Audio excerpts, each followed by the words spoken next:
d'Olot, amb aquesta victòria per la mínima en aquest derbi gironí, un dels dos que vam poder gaudir aquest cap de setmana. Doncs un gran derbi, lluita, igualtat en aquest sentit.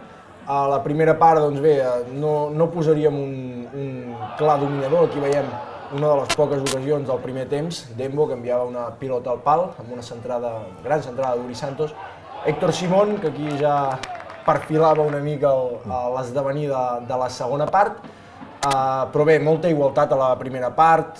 Potser és veritat que el domini de la pilota, més que domini, una possessió més llarga la va tenir el conjunt de Ramon Maria Calderé, però tot i així a la primera part es va veure molta igualtat i molta lluita, sobretot en pilotes dividides.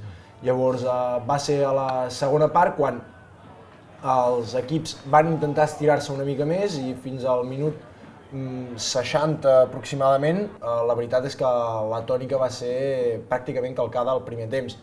Llavors aquí veurem una genialitat de Marc Mas, com punxa aquesta pilota entre dos centrals i Héctor Simón, que col·loca l'esfèrica entre el pal esquerre i el mateix Manzano, convertint en impossible aquest llançament, un obús, podríem dir pràcticament, i la veritat és que fa goig veure genialitats com aquesta en directe.